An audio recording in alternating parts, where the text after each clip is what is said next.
नमस्कार, मैं राकेश वर्मा आप सभी का स्वागत करता हूं आपके अपने परिवार एसएम गुरुकुल पर।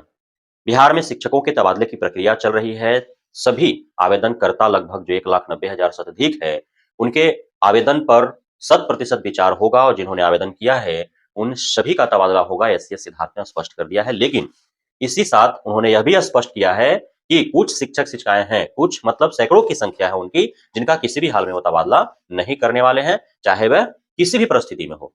चाहे वह पीड़ित हों, विधवा हों, दिव्यांग हों, परित्यक्ता हों, चाहे वे पति-पत्नी के पदस्थापना के आधार पर किए हों, चाहे दूरी के आधार पर किए हों।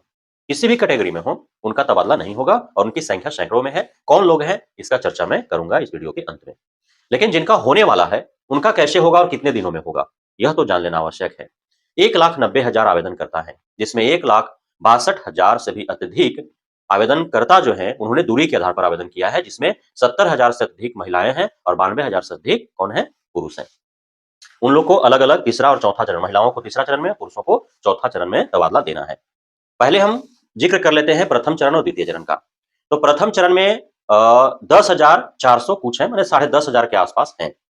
अब उसमें अलग-अलग 5 श्रेणी बाँटा गया है। उसमें जो विभिन्न प्रकार के कैंसर से पीड़ित हैं, उनको प्रथम श्रेणी में रखा गया है। अलग प्रकार से जो गंभीर बीमारी से लंबे समय वाला बीमारी से ग्रसित हैं, उनको द्वितीय श्रेणी में रखा गया है। जो दिव्यांगजन हैं, उनको तृतीय श्रेणी में रखा गया है। जो मानसिक दिव्यांगता से पीड़ित है, ऑटिज़्म से पीड़ित है, उनको चौथी श्रेणी में रखा गया है। और जो विधवा या परित्यक्ता हैं, उनको 5वें श्रेणी में रखा गया है। इस प्रकार से प्रथम चरण में 5 श्रेणी बाँटे गए हैं। अभी तक जो है 3 जनवरी को अलग-अलग चरण में बाँट करके और तबादला की प्रक्रिया अपनाए जाने का विज्ञप्ति जारी किया गया था। उसके बाद 6 जनवरी से उसमें कार्य आरंभ कर दिया गया स्क्रूटनी का। तो अभी जो है 1 हफ्ता से अधिक समय बीत चुके हैं, लगभग 10 दिन हो चुका है और अभी प्रथम चरण के प्रथम श्रेणी के ही जो आवेदनकर्ता शिक्षक-शिक्षिकाएँ हैं तबादले के लिए, उनके आवेदन पर विचार हो पाया है। अभी उसमें 5 श्रेणियाँ हैं। अब जो बात निकल के आ रही है शिक्षा विभाग से, इससे सिद्धार्थ साहब का कहना है कि जो प्रथम श्रेणी के आवेदनकर्ता हैं, उनका खुद वे मॉनिटरिंग कर रहे हैं और खुद उनके सभी दिए गए कागजातों को जाँच रहे हैं और उनके द्वारा जो भी कागजात दिया गया है या फिर अन्य जितने भी श्रेणी हैं, जिन्होंने भी तबादला के लिए आवेदन किया है 1,90,000 शिक्षक-शिक्षिकाएँ, उन सभी का डॉक्यूमेंट वेरिफिकेशन किया जा रहा है और डॉक्यूमेंट वेरिफिकेशन भी कैसे किया जा रहा है? तो जिन शिक्षकों का जो डॉक्यूमेंट्स जहाँ से इश्यू है, जिस भी कार्यालय से, जिस भी बोर्ड से, जिस भी यूनिवर्सिटी से, वहाँ से उनका जाँच किया जा रहा है। व्हाट्सएप से संपर्क किए जा रहे हैं, ईमेल के माध्यम से संपर्क किए जा रहे हैं, टेलीफ़ोनिक कॉल से संपर्क किए जा रहे हैं। स्पीड पोस्ट के द्वारा जो है वो भेज करके जाँच करवाया जा रहा है। माने जहाँ जैसे संभव हो पाए, उस प्रकार से जाँच हो रहे हैं। तो जब इतनी गंभीरता से जाँच होना है 1,90,000 तबादले हेतु आवेदनकर्ता शिक्षक-शिक्षिकाओं का, तो लाज़मी-सी बात है कि समय तो लगेंगे ही। अब एसीएस साहब का दलील है कि भाई प्रथम चरण के जो शिक्षक-शिक्षिकाएँ हैं, उनका कई सारे डॉक्यूमेंट्स जाँच करने हैं, तो समय अधिक लग रहा है।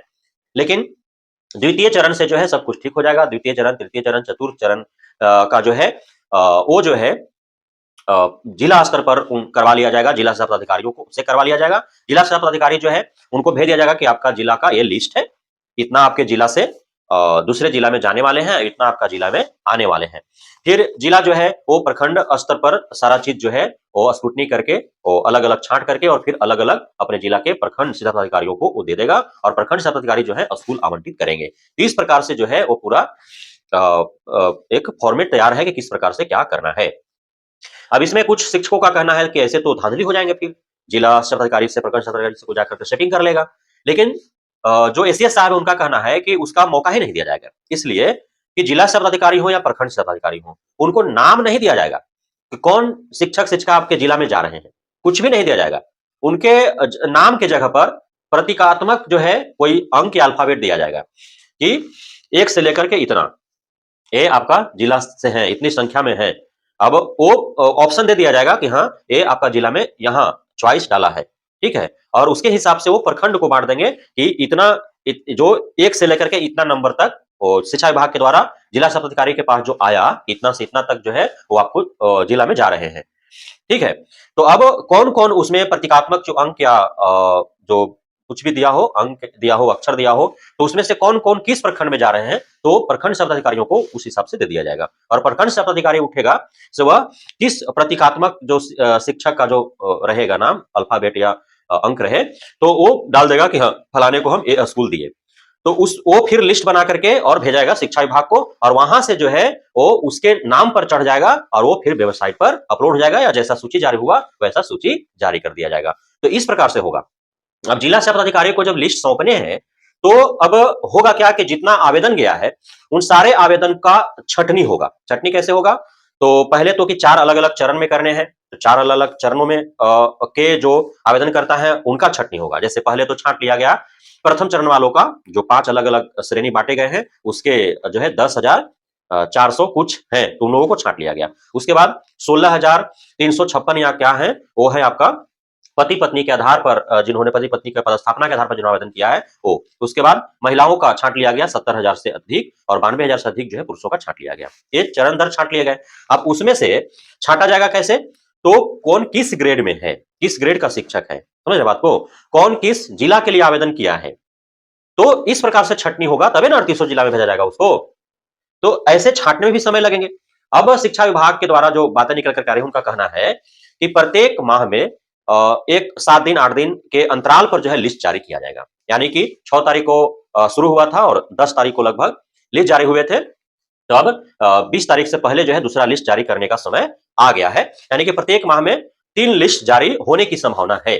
तो ऐसे में प्रथम चरण का जो तबादले की प्रक्रिया है उसमें काफी समय लगेंगे। अब होना यह चाहिए था कि प्रथम चरण का जो तबादले की प्रक्रिया है वह तो की ही जा रही है। अब द्वितीय, तृतीय, चतुर्थ चरण का जो है जब डीओ बीओ से कराना ही था, तो उसकी भी प्रक्रिया की जाती वहां पे, छटनी करके उसको अलग-अलग जिस भी रूप में बांटना था, और वो 3800 जिला के जिला शिक्षा पदाधिकारियों को दे देना चाहिए था, ताकि मुख्यालय के स्तर पर प्रथम श्रेणी का भी तबादले की प्रक्रिया चल रही होती, और जिला स्तर से जो तबादला दिलवाना है द्वितीय, तृतीय, चतुर्थ चरण के शिक्षक शिक्षिकाओं का, उनका भी प्रक्रिया चल रहा होता। लेकिन अब वहां पे किस प्रकार से योजना तैयार की गई है और कैसे प्लानिंग की जा रही है, यह तो एससी साहब भी जानेंगे और कितने समय में वो कर पाएंगे। लेकिन जिस प्रकार से पूरा प्रक्रिया समझाया जा रहा है, कहीं ना कहीं इसमें समय काफी अत्यधिक लगेंगे, तो आपको धैर्य रखने की आवश्यकता है। एससीएस साहब ने कह दिया है कि सबके आवेदन पर विचार होंगे और संभवतः सबको तबादला दी जाएगी। लेकिन 1700 ऐसे शिक्षक शिक्षिकाएं हैं जो या तो उनका जो कागजात है वो संदिग्ध है, या फिर उन पर कानूनी या विभागीय कार्रवाई हो रहा है, या फिर वो निलंबन या निष्कासन का मार झेल रहे हैं। तो वैसे 1700 ने आवेदन किया है, 1,90,000 में ही 1700 वैसे शिक्षक शिक्षिकाएं जिन्होंने आवेदन कर दिया है, जो किसी न किसी कार्रवाई के अधीन है। तो अब कार्रवाई के अधीन है तो उनका तबादला किसी भी हाल में नहीं किया जाएगा, इसलिए साहब ने दो टूक कह दिया है। तो ये 1700 ही वैसे शिक्षक है जिन पर किसी न किसी प्रकार की कार्रवाई हो रही है, तो उनका तबादला नहीं किया जाएगा। अब यह अभी तक स्पष्ट नहीं कर पाए हैं साहब कि जो 3-4 कैटेगरी उन्होंने कहा शिक्षकों का, पहला कि जिन्होंने 20वीं सदी में बहाली लिया है, नियुक्ति लिया है, जो पुराने वेतनमान वाले हैं। दूसरा बीपीएससी टीआरई 1-2 वाले शिक्षक। तीसरा जो नियोजित से विशिष्ट के रूप में जिन्होंने योगदान ले लिया है वो शिक्षक। तो इन्हीं तीनों का जो है तबादला करना है। अब जो है कि अलग-अलग चरण में चरण दर इनको प्राथमिकता दी जाएगी, या सभी चरणों में पहले पुराने वेतनमान वालों को कर दिया जाएगा, फिर बीपीएससी वालों को कर दिया जाएगा, और फिर जो है जो नियोजित से विशिष्ट बने हैं उनको कर दिया जाएगा। तो ये स्पष्ट नहीं कर पाए हैं, लेकिन अभी तक के जानकारी के अनुसार जो है वो चरण दर चरण करेंगे। मतलब प्रथम चरण में अलग-अलग श्रेणी है, तो उसमें जो है पहले पुराने वेतनमान वालों का, फिर बीपीएससी टीआरई 1-2 वालों का, और फिर नियोजित से जो विशिष्ट बने हैं उनका।